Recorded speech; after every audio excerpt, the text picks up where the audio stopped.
तो उसी में बीच में झड़प हो गई। खबरें निकल करके आ रही है कि लाठियां भी चली है। कई छात्रों का जो है हमारे पास सबूत भी है। कई छात्र है, वो कोई गुंडे नहीं है, कोई मवाली नहीं है, किसी तरह के आपराधिक षड्यंत्र में वो शामिल नहीं है, छात्र है। अपने चार्ज हुई है तो बताया जाता है कि लोग रिस्ट्रिक्टेड जोन में जाते हैं। जैसे कि मान लीजिए कि आप सीएम हाउस की ओर बढ़ रहे हैं, वो रिस्ट्रिक्टेड एरिया है। ऐसा मान लीजिए आप किसी मिनिस्टर के हाउस की ओर बढ़ रहे हैं, वो रिस्ट्रिक्टेड एरिया है। और प्रशासन घेराबंदी करके, नाकाबंदी करके आपको रोकने का प्रयास करती है ताकि जो सामाजिक शांति और सौहार्द है वो बना रहे। उसी बीच झड़प होता है और लाठियां चल जाती है। मतलब ये नहीं दिया, लेकिन ये भी तो नियम नहीं ना था कि भाई एक जगह पर एक व्यक्ति का जो है मल्टीपल जगह पर रिजल्ट हो जाए। यानी कि एक ही व्यक्ति का 1 से 5 में हो गया है, 5 से 8 में हो गया है, 8 से 10 में भी हो गया है। यानी कि एक ही व्यक्ति को 2-3 जगह हो गया है, तो एक ही जगह ना ज्वाइन करेगा, तो जो बाकी सीटवा बच जाएगा ना, उसी पर आप सप्लीमेंट्री दे दीजिए। यही बात छात्रों का कहना है और इसी को लेकर के वो कह रहे हैं, उनका कह रहे हैं कि नहीं नहीं भाई, हमारे कहीं ना कहीं अधिकारों का हनन है कि भाई बात कहे कि हम कोर्ट में जाएंगे। लेकिन देखना बहुत दिलचस्प होगा कि कोर्ट में ये लोग आधार क्या बनाएंगे। ठीक है, क्या रिवाइज रिजल्ट की बात करेंगे वो, कि रिजल्ट को फिर से रिवाइज किया जाए, जो मल्टीपल रिजल्ट हुआ है उसके सीटों को जो है एक बार सम्मिलित करके हम लोगों को सप्लीमेंट्री दिया जाए, किन मामलों का आधार बनाएंगे, ये भी देखना बहुत दिलचस्प होगा।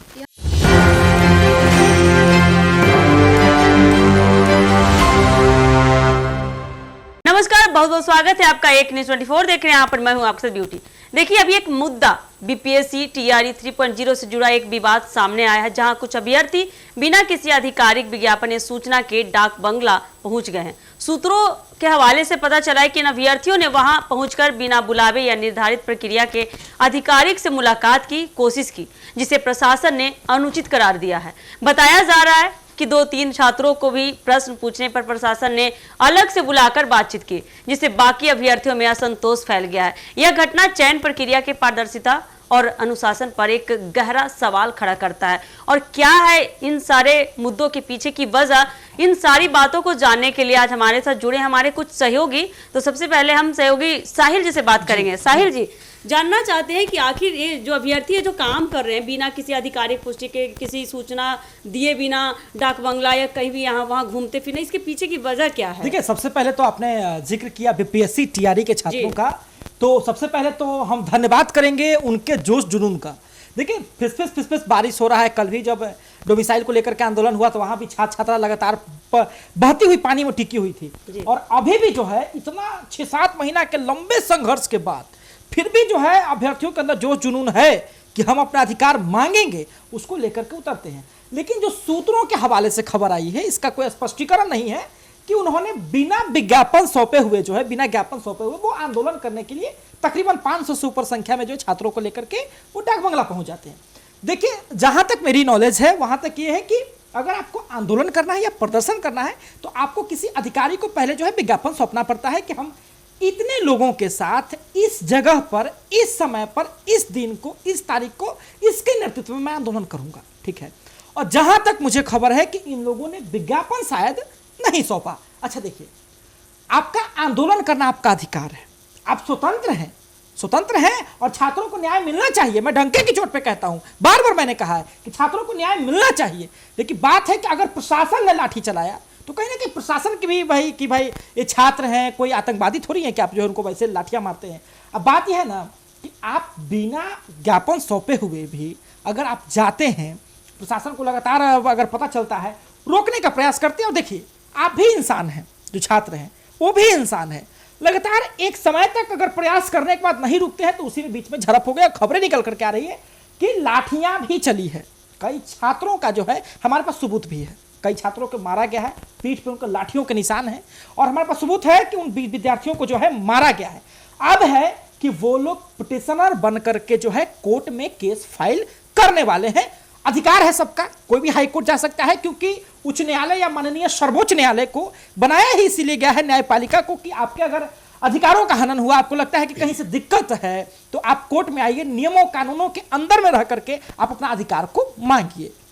जी अनन्या जी, तो आपसे हम जानना चाहते हैं, जैसा कि साहिल जी ने भी इसकी पुष्टि की कि ये सूत्रों के हवाले से पता चल रहा है, लेकिन अगर सूत्रों के हवाले से भी पता चल रहा तो इसके पीछे कहीं ना कहीं एक बड़ी वजह होगी और प्रशासन इस पे भी तो कोई ठोस कदम उठाएगी ना। जी, आपकी बात बिल्कुल सही है और सहयोगी ने हमारे साहिल जी ने बताया भी है कि सूत्रों के हवाले से इस तरह की खबर आ रही है। लेकिन बड़ी बात यहाँ पे है कि अभी टीआरई 3 के अभ्यर्थियों के साथ ये हाल हो रहा है, ये कोई नया मामला नहीं है।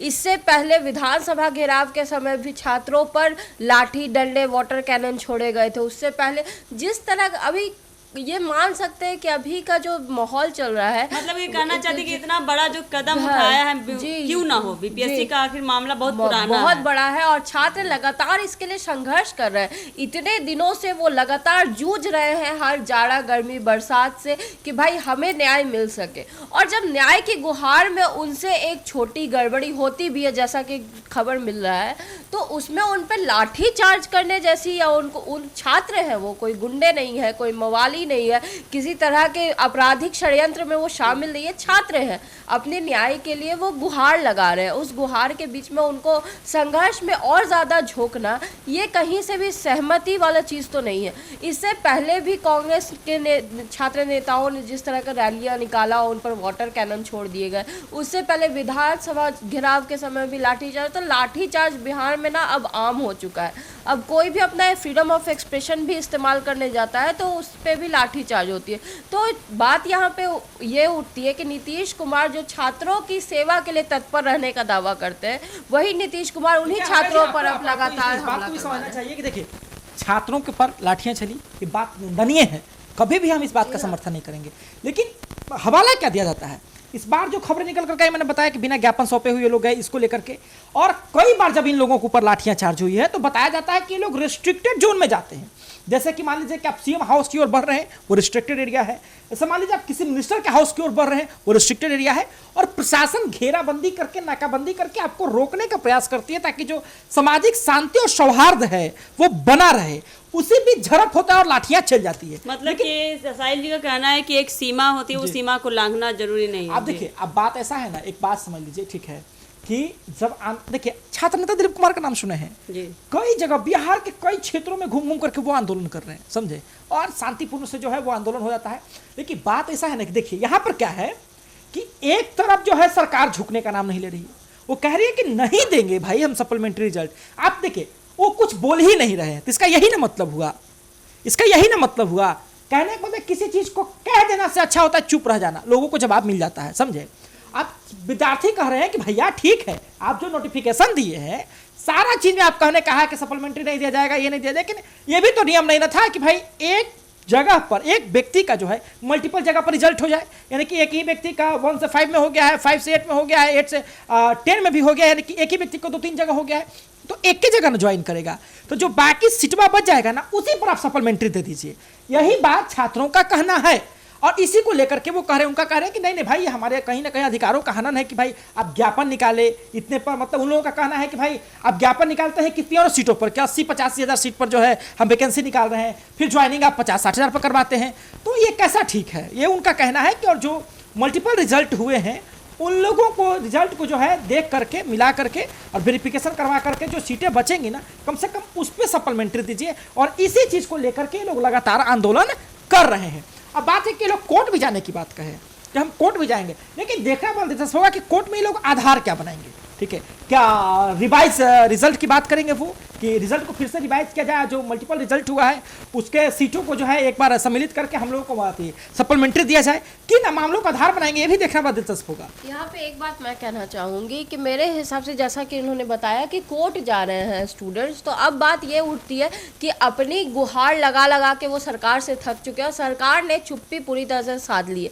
इसलिए अब वो न्यायपालिका का सहारा लेने वाले हैं। अब देखना तो ये भी सही बात है कि बड़ी बात है कि अब न्यायपालिका उनकी बात को सुनेगी, समझेगी, न्याय देगी, या फिर सरकार की तरह वो भी चुप्पी साध कर बैठ जाएंगे। बहुत देखना, देखिए अनन्या जी, सबसे बड़ी बात है कि देखना ये दिलचस्प होगा कि ये छात्र आधार किस चीज का बनाएंगे, किन आधारों पर ये कोर्ट में जाएंगे, क्योंकि हमने बीपीएससी 17वीं वाला भी मामला देखा है, कोर्ट गए 1-2 बार सुनवाई हुई, उसका फिर रिजेक्ट कर दिया गया मामला।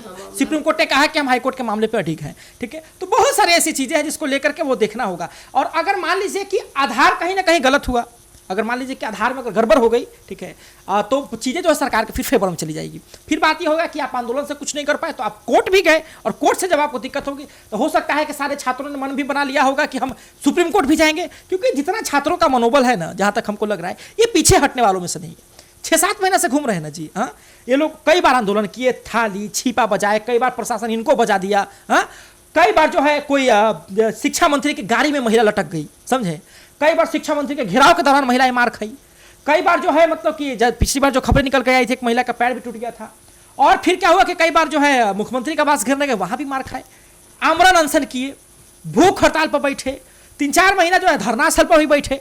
मतलब कि देखिए, अगर सरकार नहीं सुन रही है तो ये भी पीछे नहीं हट रहे हैं, समझे। जैसे को तैसा वाला इस बार जो है खेला हो गया है कि आप नहीं तो हम भी नहीं, कदम किसी के पीछे नहीं हट रहे हैं। अब सारा चीज जो है हाईकोर्ट वाले चीज पर डिपेंड करेगा। यही बात है, और किस तरह से न्यायपालिका इस पे न्याय फैसला लेगी और कौन पीछे हटेगा ये देखना, ये तो पूरी बिहार की जनता देखना चाहेगी। तो जैसा कि अभी आपने हमारे सहयोगियों को सुना कि कैसे बीपीएससी टीआरई 3.0 के अभ्यर्थियों ने जो काम किया है, बिना किसी आधिकारिक सूचना के डाक बंगला पे वो गए और प्रशासन ने जो 2-3 छात्रों के साथ किया है, आखिर क्या किया है, लेकिन ये देखना काफी दिलचस्प होगा। जैसा कि हमारे सहयोगी ने बोला कि वो किस चीज का आधार बनाते हैं, अगर सुप्रीम कोर्ट हाई कोर्ट भी जाते हैं तो वहां किस चीज का अधिकार बनाकर अपनी बातों को, अपने पॉइंट को रखते हैं। लेकिन यहाँ पे एक बात सवाल और उठता है कि क्या प्रशासन जैसे पहले अपनी आंखों को, अपने कानों को बंद रख रही थी बीपीएससी टीआरई 3.0 या कोई भी मामला हो जिसको लेकर, अभी जो